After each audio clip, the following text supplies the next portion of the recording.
Olá, em uma letra de uma canção, eu risquei fazer uma ponderação sobre o sentimento que a gente tem de nascer biológica e fisicamente em um lugar, mas do ponto de vista intelectual e de vivência de vida, poder ser cidadão do mundo.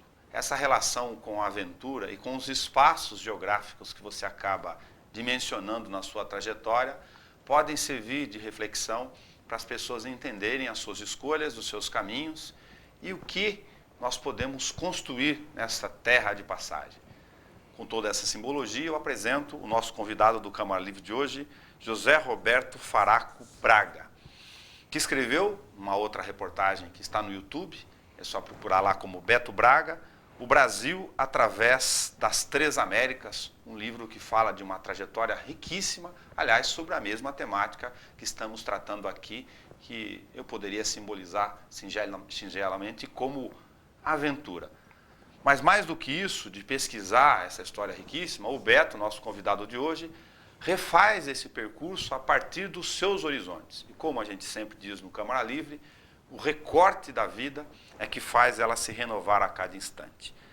Beto, uma pergunta do programa, neste formato, da sua árvore genealógica. Qual a sua memória afetiva de infância? Quando eu tocar nisso em você, o que lhe vem necessariamente à cabeça? Fazenda, cavalo, boi. Essa é a memória. Quanto à aventura, eu muito novo, eu vi um cigano, daquela época de cigano, na carroça, com uma tropa na frente dele, ele com a mulher, com os filhos nessa carroça. E meu pai explicou que esse cidadão andava fazenda por fazenda, ia trocando os cavalos, pegava dois magros, doentes, trocava a troco de um gordo, de um bonito, e que nunca voltava para o mesmo lugar. E ele vivia desta troca de animais. E eu falei, quando cresceu, eu vou ser cigano. Meu pai falou, não, cigano nasce cigano, né? Mas eu achava o máximo uma pessoa passar a vida, assim, cada dia num lugar. Cada hora conhecendo pessoas, e isso acabou acontecendo na minha vida. Eu acabei levando cavalos para a Bolívia, montei uma criação na Bolívia, renomada, premiada. Depois exportei os primeiros cavalos quarto de milha para o Chile, foi o começo da raça no país. E daí eu, sim, guardando as proporções do ontem e o de hoje, assim, os cavalos foram de avião, foram assim, com outros conceitos divulgados pela internet, com leilões pela internet, com a modernidade exercendo tudo que oferece hoje. E esse nomadismo dos meus negócios também fez com que a minha família se tornasse uma família nômade. Cigano estruturado dentro das relações modernas. Estruturado. Mas isso tem uma veia genética aí, que daria uma outra história, mas para tentar pontuá-la, para não perdê-la. Tem. Você vê, meu avô, José Antônio Braga, ele vem de uma família de agricultores, de centenas de anos como agricultores. Chegaram no Brasil no começo da colonização, que já era uma aventura atravessar o oceano para fazer uma nova vida num novo lugar, num lugar desconhecido, que era a América. Eles primeiro participaram do ciclo da cana, no Nordeste brasileiro, e quando começa o ciclo do café, a família Braga, 3 dos irmãos, vem para o Vale do Paraíba. Meu avô é fruto já da terceira geração deles no Vale do Paraíba. Lapidou os conhecimentos dele no Colégio Salesiano. Ele era um técnico agrícola numa época que ninguém tinha universidade. Então era praticamente um engenheiro agrônomo da época. E muito jovem, queria buscar novos horizontes. E acabou vindo para essa região. No começo do século, recém-casado, e com um batalhão de homens, desmatou a Mata Virgem aqui da região de Galha, e plantou que seria uma das maiores plantações de café do mundo da época. E com a base sempre em Bauru, e aqui nasceram os filhos, e hoje eu sou, junto com os meus primos e meus irmãos, somos a terceira geração já de bauruenses ligado diretamente ao campo. E como hoje no campo não se sobrevive, todo mundo teve as suas atividades profissionais durante todo o tempo, mas com esse DNA herdado da aventura de buscar o desconhecido, os novos lugares. Que isso também me impulsionou aí para o Amazonas, para abrir uma fazenda, tinha uma serraria lá na floresta amazônica, em Juína, e me levou aí para a Bolívia, também com pecuária, e para o Chile. É fácil essa pergunta para quem é especializado naquilo que fez durante tanto tempo. Por que o quarto de milha entre os cavalos? Ele é o cavalo mais completo do mundo para as atividades tanto rurais quanto esportivas, onde simulam nas competições essas atividades do dia a dia do campo. E o quarto de milha é o cavalo do cowboy. E eu tenho uma ligação muito forte com o oeste americano, com a colonização do oeste americano. E era o cavalo do cowboy da época. Então a paixão pelo cavalo somou a esta paixão pelo oeste americano, resultou na escolha do quarto de milha como cavalo para criar. Um recorte lá para outra ponta da história, a gente vai fazer isso o tempo inteiro aqui. Você refez o caminho da Pan-Americana com outro olhar, num outro período, com outro horizonte. Olhando para o livro, que a gente conversou e o tempo inteiro vou tentar convidar as pessoas para que assistam também essa entrevista para fazer referenciamento com o que a gente está conversando aqui. Que referenciais você vê desta visão sua, desse mesmo caminho? Bom, se a gente for pensar, hoje existe o caminho que eles traçaram. Na época não existia nem o caminho, né? O caminho hoje é asfaltado, só tem o trecho que cruza da Colômbia para o Panamá, o resto são rodovias pavimentadas, perigosas em muitos trechos da cordilheira, extremamente perigosa, mas asfaltada, contra um lugar que não existia nada, nem o caminho, que abria a força da dinamite, pás e picaretas. Então, assim, a diferença é muito grande de um caminho existente, bom, asfaltado, de uma rodovia, para um lugar que você tem que abrir, que você tem que fazer ele. Durante muitas vezes deste percurso, você se pôs no tempo lá atrás e falou: quem eram esses malucos que fizeram isso? Claro, em vários lugares. Como eu tenho o diário da viagem deles, e com os acidentes relatados em determinados lugares, um marcante no Peru, um lugar que chama Quebrada Honda, que hoje tem uma ponte que cruza. Eu parei, olhei, tinha um precipício de 300 metros e o carro desceu aquele despenhadeiro, né? Então você para ali e imagina um automóvel frágil como um Ford T. Lá no fundo desse despenhadeiro, como que você tira aquele carro lá? Como que você consegue voltar? Como que você consegue amarrar esse carro de um jeito que você possa içá-lo? Como você pode consertar? Daí você para e viaja no tempo, né? Daí muitas cidades que você sabe que não existia na época, né? Que existia um pequeno povoado com 3, 4 casas, hoje você passa é uma cidade. E outros lugares que continuam sendo exatamente como eram, sem nada. Deserto, inóspitos, no alto da cordilheira, assim, a planície central do Vale Central da Cordilheira dos Andes, com quilômetros, sem ver viva alma, sem ver nada. E assim, é exatamente onde eles passaram e com a imagem que eles viram. Salar do Uyuni, por exemplo, é exatamente hoje o que eles viram quando eles passaram. Toda essa região da Bolívia, do Vale Central, é exatamente igual. Qual a visão que você tem sobre a cordilheira, olhando para a viagem que você pesquisou e olhando para a sua visão geográfica de integração?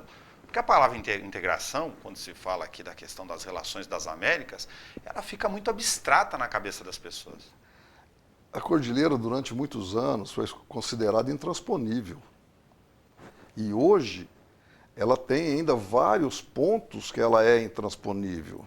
Com todo o recurso da engenharia, de tudo, você vê, existe dificuldades para a ferrovia bioceânica que está em projeto, existe a dificuldade de como cruzar a Cordilheira dos Andes, são poucos os pontos que seriam possíveis de cruzamento, e nestes pontos ainda existe uma dificuldade muito grande, porque uma ferrovia ela não é como uma rodovia, ela necessita pendentes específicas, né?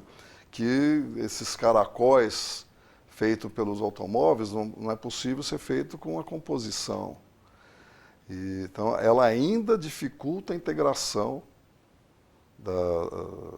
dos países da costa do Atlântico com os países da costa do Pacífico. No novo livro, você está pegando que viés, que olhar seu tem sobre essa trajetória? Não, o outro livro ele está concentrado na construção da Pan-Americana na América Central. Okay. É a ligação da malha viária dos Estados Unidos, que existia na época, com o Canal do Panamá. Isso a partir de 1938, como defesa e estratégia militar na Segunda Guerra Mundial, que já estava para os Estados Unidos a entrar na guerra, e ele buscou a maneira de defender a América Central, de impedir a passagem dos navios inimigos do Pacífico para o Atlântico. Ela cumpriu esse papel? Cumpriu, Que foi concebido? Claro que cumpriu. E foi uma grande contribuição dos Estados Unidos no pós-guerra, porque daí o desenvolvimento do pós-guerra já chegou com a rodovia pronta. E isso fez com que tudo que existe na América Central está sobre a orilha da carretera pan-americana. Paradoxalmente, não é exagero dizer então que a guerra promoveu o desenvolvimento dessas regiões? Não, o pós-guerra teve um desenvolvimento. Quem provocou o desenvolvimento foi a carreteira, não a guerra. E os países da América do Sul vieram fazendo, cada um no seu time, os pedaços deles. E existia uma estrada muito antiga que ligava a Cartagena das Índias, na Colômbia, a Lima, no Peru, que era a capital do vice-reinado. Uma estrada aí de 500 anos, um caminho de 500 anos. E esse caminho foi utilizado, com a impossibilidade de fazer a Pan-Americana sobre o Vale Central no Peru, ela foi para o litoral, e no litoral usou este caminho, feito pela coroa espanhola. E quando cruza na parte do Peru, esse caminho ele é deserto. Tem cidades, tudo, mas ele é deserto. Está beirando o mar, mas é deserto. São dunas, tudo, não tem nada. Quando entra no... Bonito para foto, difícil bonito para foto, difícil de viver. Quando entra no Equador, é um câmbio muito grande, porque daí você sai da cordilheira, né, são os contrafortes da cordilheira, e o começo da selva amazônica. Então é de uma fertilidade muito grande o Vale Central do Equador. E quando você corta o Equador pela Pan-Americana, você vê que tudo que existe está na Pan-Americana. Tudo. Toda a parte de produção, toda a parte industrial, todas as cidades estão sobre a carretera pan-americana.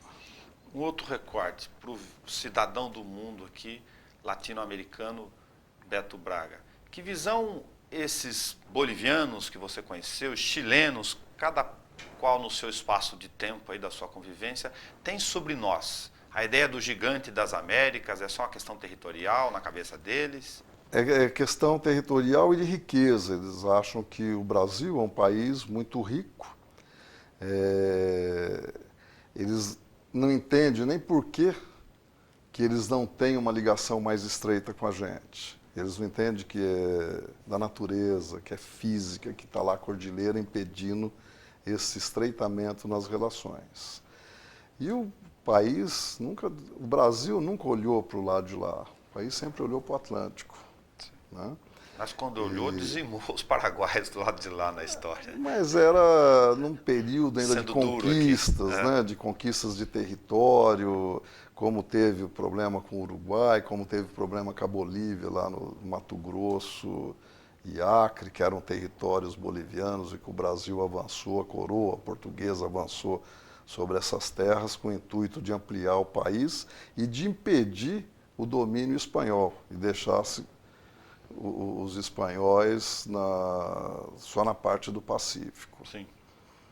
O desenho dos nossos mapas acabaram criando essa série de conflitos, Sim. como dos outros lugares também. Mas não existe nenhum tipo de mágoa desses países, mesmo com a perda de territórios lá atrás. Em relação a esses episódios. Não existe nenhum tipo de ranço contra o Brasil, contra o brasileiro. Você diria, A gente é sempre bem recebido em todos os lugares, sem exceção. Você diria que como estadista, tentando uma visão estadista sobre essas relações, então, o Brasil, lembrando que você comentou, que a gente perdeu o ponto da história de olhar a estrada lá atrás, dentro da estratégia que ela tinha, hoje consolidada, dessa questão, a palavra genérica, do desenvolvimento aí.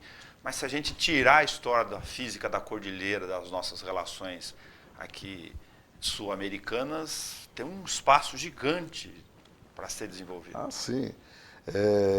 Tem que levar em conta, inclusive, econômico do Brasil. O Brasil exporta grande quantidade de aço, grande quantidade de soja para os países da Ásia. E tem dificuldade, nós temos poucos portos com capacidade para esses grandes navios e tem o empecilho de ter que dar a volta ao mundo para chegar ao Japão, à China. Então seria muito mais fácil se a gente pudesse fazer toda essa exportação, todo esse envio de mercadorias via Pacífico. Por isso que é importante essa ligação bioceânica, que já era um projeto de 88 anos atrás, tanto do governo brasileiro, que provocou a primeira viagem do Brasil através das Três Américas. Que visão que você guardou sobre Santa Cruz de la Sierra? Aqui é uma visão urbana, aqui, né? A gente tem uma mania de tentar olhar o nosso Santa espaço Cruz de la urbano. Sierra era uma cidade pequena, de 120 mil habitantes, e que, de repente, explodiu durante a produção da soja. Quando eu cheguei lá, a cidade já tinha 1.200.000 habitantes há 20 anos atrás. E com uma diferença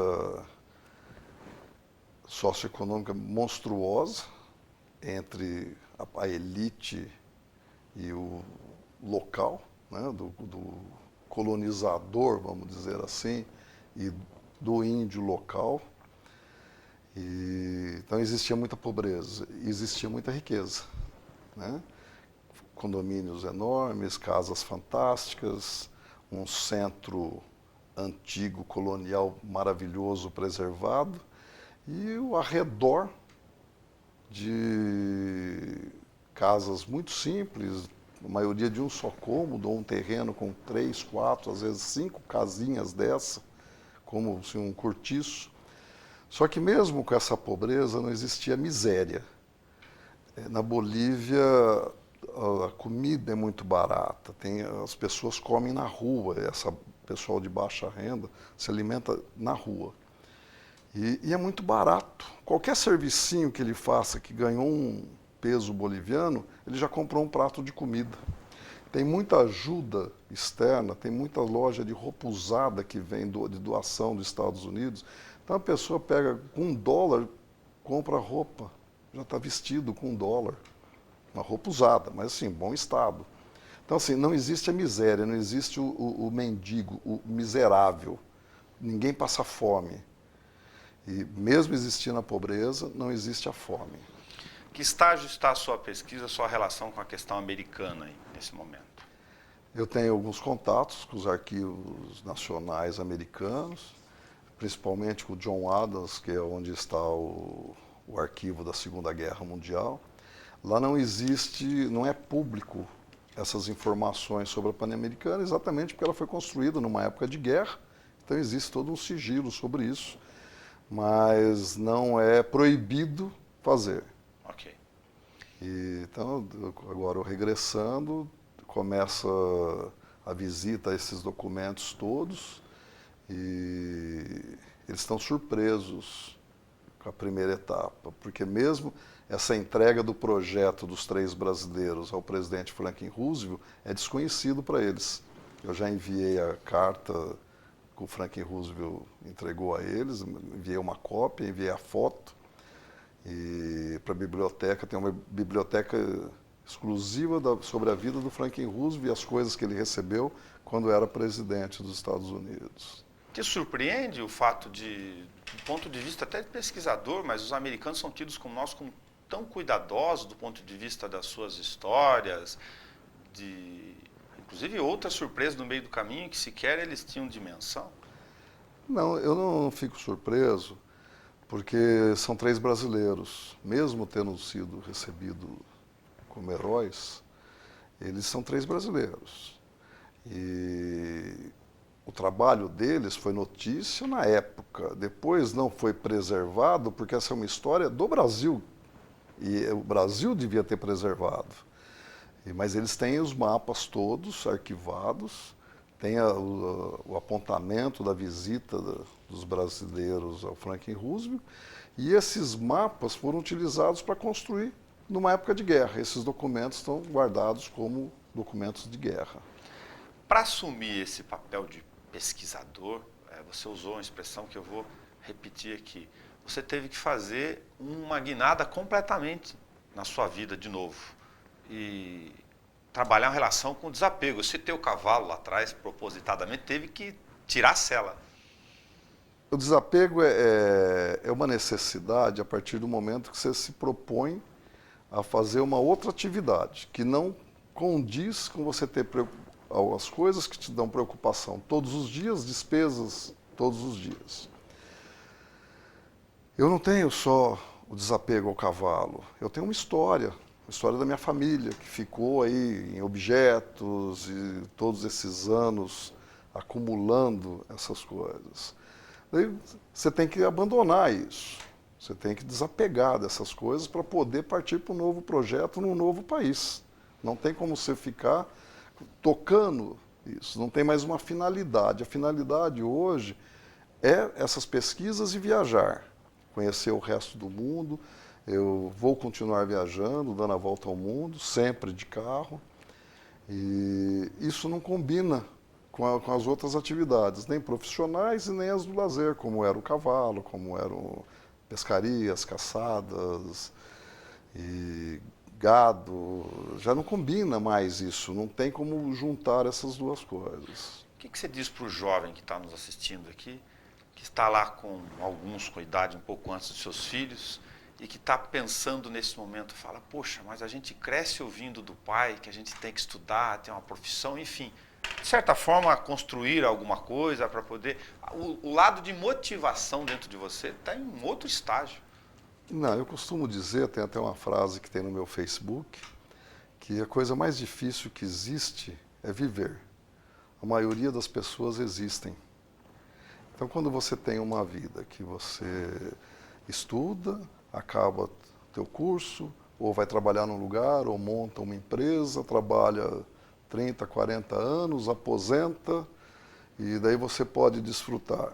Talvez você vai desfrutar do hospital, da doença, né? Quando você já está com uma idade que não te condiz a poder viver.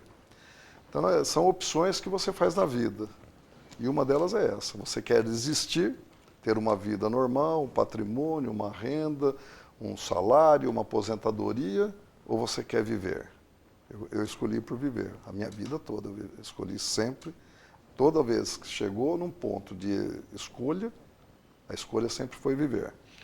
Portanto, substituir rotinas, substituir planos e projetos não foi tão difícil para você tanto quanto é para muita gente. Sim. As pessoas todas sonham e não acreditam que sonhos existem para se tornar realidade. E todo sonho pode ser uma realidade desde que você dê o primeiro passo para isso. Então, o que eu tenho para falar para os jovens, que realize os seus sonhos antes de todas as outras coisas. Primeiro, os sonhos. E mesmo quem quer que o sonho é de ter esta vida regrada e com aposentadoria e com isso, é um sonho que realiza ele. E quem tem o sonho de viajar, de conhecer o mundo, de conhecer pessoas, a busca pelo inusitado, do desconhecido, esse sonho também pode ser realizado. E tem que fazer uma separação muito clara. Isso não é dinheiro, porque eu tenho vários amigos que viajaram durante toda a vida e ganharam dinheiro viajando. E tem atualmente pessoas viajando atualmente. Eu conheço um casal que faz 14 anos, saiu de lua de mel faz 14 anos que estão viajando. E tem 4 filhos que nasceram, cada um num lugar do mundo. Estou lembrando de uma história em paralelo aqui, que é conhecido da gente, muito próximo. A gente contou aqui na TV Câmara a história do Fernando, que trabalhava na CESP, com a Paulinha, que é a bailarina, que montaram o bar do Português, do lado do jornal, que virou uma franquia, venderam a sociedade, compraram um veleiro e estão no mar. É uma questão de opção, de você escolher o que você quer na vida.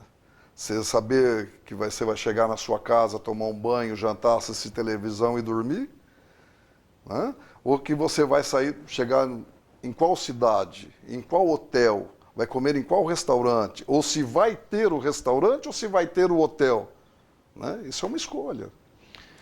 O incerto te preocupa ou te preocupa Não, alguma vez? me atrai o incerto. O inusitado me atrai, demasiadamente me atrai. Mas o mais incrível dessas coisas, que mais me atrai, são as pessoas que você conhece. De todos os níveis. Durante a viagem eu conversei com personagens fantásticos, historiadores fantásticos, políticos fantásticos. Conversei com gente ruim, evidente, e conversei com gente maravilhosa, com pessoas que com lição de vida, com experiência para te passar, inacreditável, né? Outros viajantes que você encontra ao caminho, você vê elos que você cria com pessoas que jamais você conheceria quando você está na sua cidade, na tua vida, na tua rotina, né? Então, isso é um enriquecimento que não tem valor, que não tem o que pague, né? E eu, há muitos anos, eu junto só o que eu vou levar. E essas coisas todas eu vou levar comigo.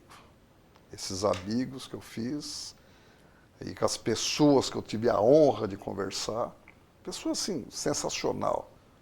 Pessoas, assim, que não dá nem para descrever o que significam para aquele país e para que significou para a América, para o desenvolvimento da América, para a criação do que nós temos hoje. E essa chance, essa oportunidade, é só quem vai buscar. Ela não vem bater na tua porta. Os filhos serem cidadão do mundo, de certa forma, também é uma coisa que está mais ou menos resolvida dentro de você. Sim, meus filhos, quando eu mudei para a Bolívia, os 2 filhos eram pequenos, os menores. Foram alfabetizados, eles começaram a escola na Bolívia, foram alfabetizados em espanhol. Então é um idioma que não perde nunca, não aprenderam uma língua, eles foram alfabetizados na língua. No outro país, também conheceram pessoas de outros países que estavam morando lá. Então, fizeram amizade durante anos de escola, amizades que permanecem até hoje, com a facilidade ainda de internet, de tudo, continuam amigos. O Caio, que era mais velho ainda, era uma criança de 16 anos, era um jovem, né? Também estudou, fez colegial lá, voltou com um espanhol de escola, do dia a dia, né? Fez amigos também de várias partes do mundo, que agora na viagem nós fomos visitá-los, os da Colômbia, os da Bolívia, estão nos Estados Unidos, desses países que hoje moram nos Estados Unidos. Você vê, minha filha depois foi fazer faculdade nos Estados Unidos, então são 5 anos, acaba de se formar, 5 anos de escola, escutando inglês todos os dias, ela, nem sotaque ela não tem mais, ela já fala como americana. Você vê, então, isso vai criando uma visão diferente, o mundo deles não ficou resumido mais à cidade, aquela rotina. Então, assim, se o Caio já está formado, já tem os projetos dele nos Estados Unidos, tem aqui. Então, assim, é uma visão muito ampla. O universo deles passou a ser muito amplo. Por que você manteve e mantém as raízes e o vínculo com Bauru, por exemplo, na sua trajetória? O lugar onde você nasceu fica. Por mais que você voe, o ninho está sempre aqui. E meus pais moram aqui, meus irmãos moram aqui. E a gente é parte dessa comunidade e isso está dentro da gente. Então, o Porto Seguro sempre está onde está a sua base, a sua raiz. E eu sempre mantive a casa aqui, por mais que eu tenha morado em vários lugares, viajado para vários lugares, a minha casa sempre ficou montada aqui na cidade. E isso fez com que, agora, nessa homenagem recebida da Câmara, tivesse um valor extraordinário, né?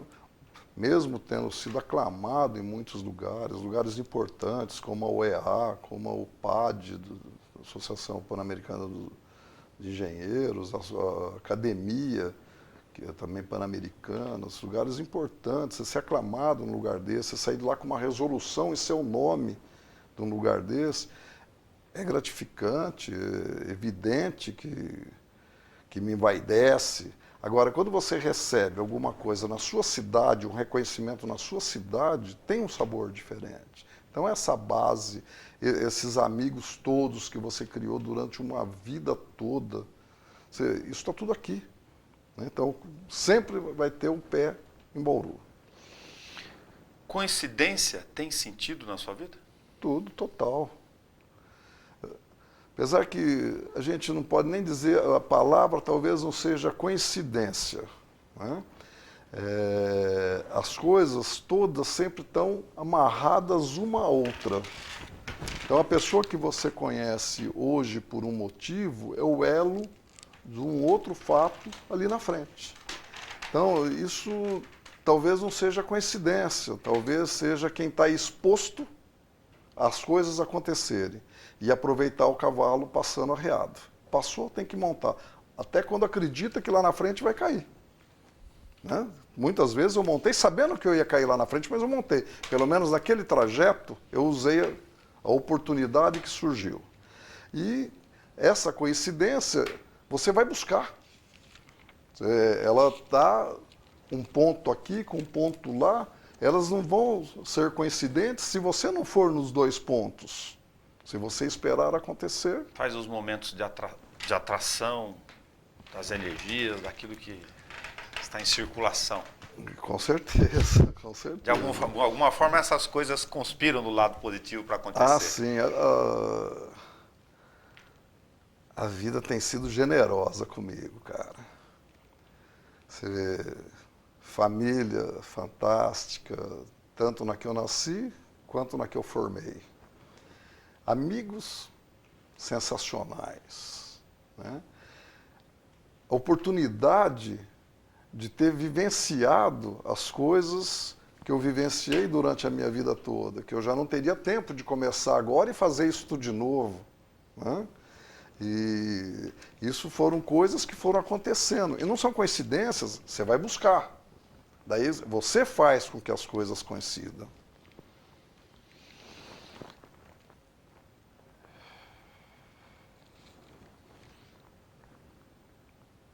Qual o significado do Ford T para o tempo em que ele foi usado pelos 3 brasileiros?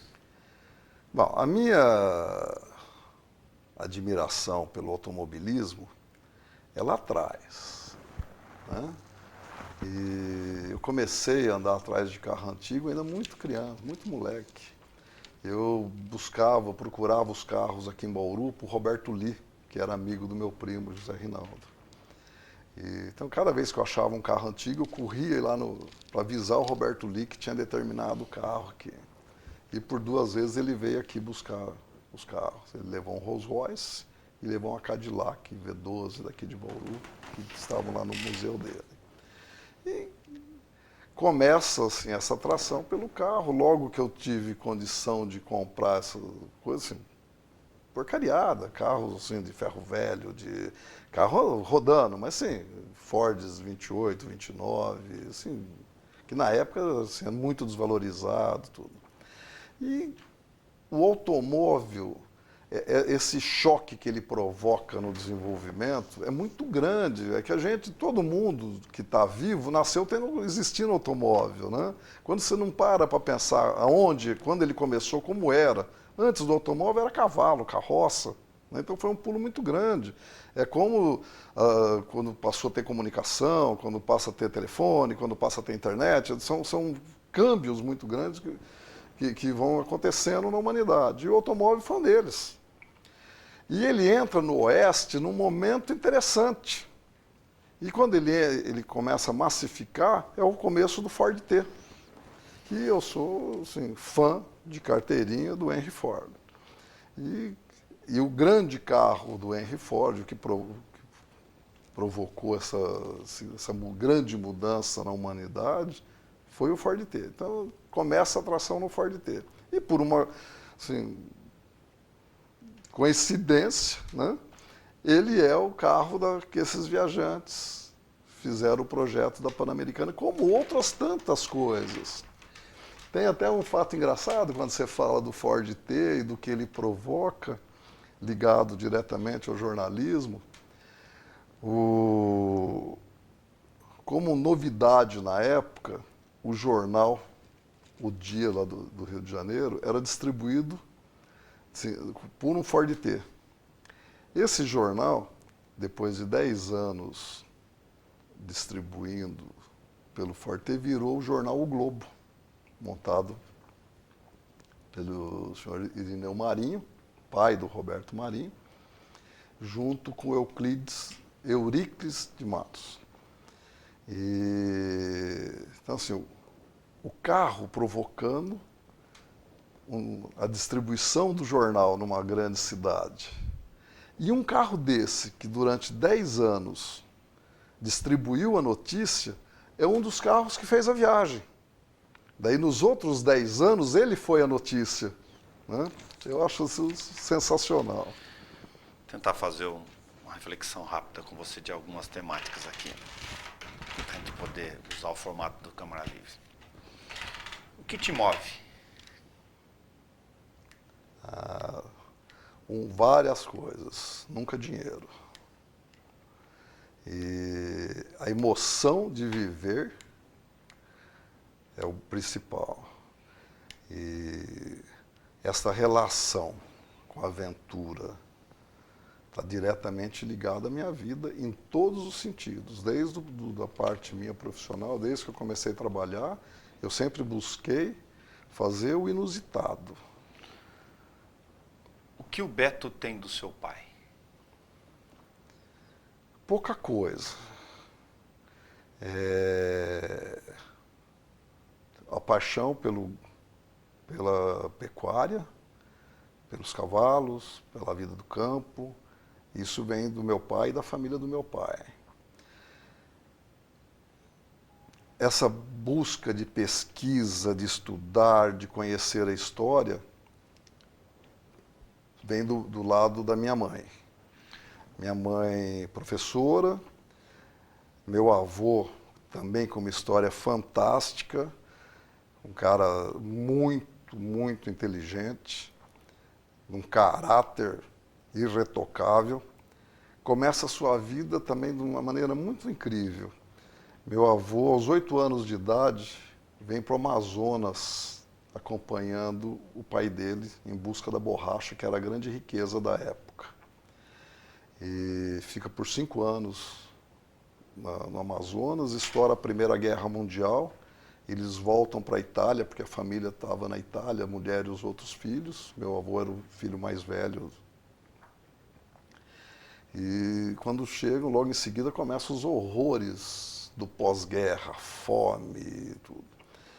Meu avô fica pouco tempo nisso, acaba os seus estudos e lembrando do que existia um Brasil, uma América onde não existia guerra, não existia fome, não existia um país para ser feito, meu avô volta sozinho e, coincidentemente, vem morar em Bauru. E, extremamente estudioso, conhecedor da história, então, com certeza, eu acabo herdando esse lado aventureiro, né, do pai dele, do meu bisavô, de tudo isso provavelmente herdado dele. Essa paixão pelo estudo, pela pesquisa, com certeza do lado dele. O Beto é mais duro como pai do que o é ou foi como filho? Não, acredito que até um filho meio problema. E eu não sou duro com meus filhos. Eu jamais relei a mão num filho. Assim, tem que andar na linha. Mas com autoridade, nunca pressionei mais do que podia. E sempre dei a oportunidade de escolha, que escolhessem o que quer ser. A finalidade é ser feliz. Ou rico, ou pobre, trabalhando ou não trabalhando, a finalidade da vida é ser feliz. Eu busco que eles sejam felizes. Num país de profundas desigualdades, há uma série de estigmas, e alguns desses estigmas são transformados em formas de preconceito. Outro negro, índio, pobre, rico. Parte da classe média sofre um pouco desse preconceito? Eu sou contra essa separação de rico, pobre ou preconceito. Se a finalidade é ser feliz, a pessoa não precisa ter dinheiro para ser feliz. Eu conheço tantos milionários infelizes, tantos problemas. Então, assim, quando a gente pleiteia uma vida onde a base é ser feliz, não é ser rico, né? Onde é ser e não o ter, você vê, daí não existe essa desigualdade, né? Basta ver meu filho mais velho, o Caio, ele é desprovido de valores materiais. Ele não tem interesse por valores materiais. O outro filho mais novo, o Renato, não. Esse quer ganhar dinheiro. A felicidade dele está baseada em ser um ganhador de dinheiro. E a do Caio não está baseada nisso. Então, são diferenças entre os filhos onde não existe essa diferença financeira, se é rico ou se é pobre. Quem é mais feliz, e muito menos de preconceito. Talvez as pessoas não entendam o procedimento de você favorecer ao seu filho ser feliz. De você poder fazer com que ele viva exatamente o que ele quer. Como é o caso da minha filha, que optou por fazer uma faculdade nos Estados Unidos, optou por viver nos Estados Unidos, e a felicidade dela estava nisso. Então, ela está lá por isso. O outro, a felicidade, está casado, tem o seu filho, quer trabalhar, quer ganhar dinheiro, a oportunidade estava na Venezuela de ganhar dinheiro, está na Venezuela, né? Se tiver uma oportunidade nos Estados Unidos, ele vai para os Estados Unidos. Então, a finalidade dele de vida é ser um cara rico, um cara, assim, ganhar dinheiro. Então, assim, cada filho é de um jeito. E eu busco sempre que seja a felicidade, o que eles querem para ser feliz. E eu busquei isso na minha vida, né? E tento oferecer isso para eles. José Roberto Faraco Braga, a TV Câmara agradece por você ter vindo fazer esse recorte conosco aqui e deixa o espaço público aberto, inteiramente aberto. Bom, se a gente for contar a viagem de um ano, a viagem minha, da minha esposa e meus 2 filhos, não seria um único programa. Teria que fazer um programa para cada país, principalmente quando você chega ao Alasca, a imensidão do Alasca, a parte central e oeste do Canadá. Assim, a natureza impressionante, paisagens fantásticas, coisas que você não pode acreditar. Você desce do carro, olha aqui e fala, não é possível que exista coisas maravilhosas como a que eu estou vendo. E depois os museus que nós visitamos de automóveis, outras estradas famosas, tipo Rota 66, ou essas estradas mortais aí que nós cruzamos aí pela Bolívia. Então, cada item desse dá um programa. São coisas que difícil de descrever em poucas palavras. Claro. Bem difícil de descrever em poucas palavras. Mas posso te garantir que vale a pena. Quem tem o sonho, que corra atrás dele. Vale a pena. Muito obrigado. Para fazer uma reflexão final de toda a apresentação, às terças-feiras, às 19 horas, aqui no canal 60.3 UHF, pelo 10 da NET, usar uma frase do Braga no meio do nosso recorte de vida. A coisa mais difícil da vida é viver.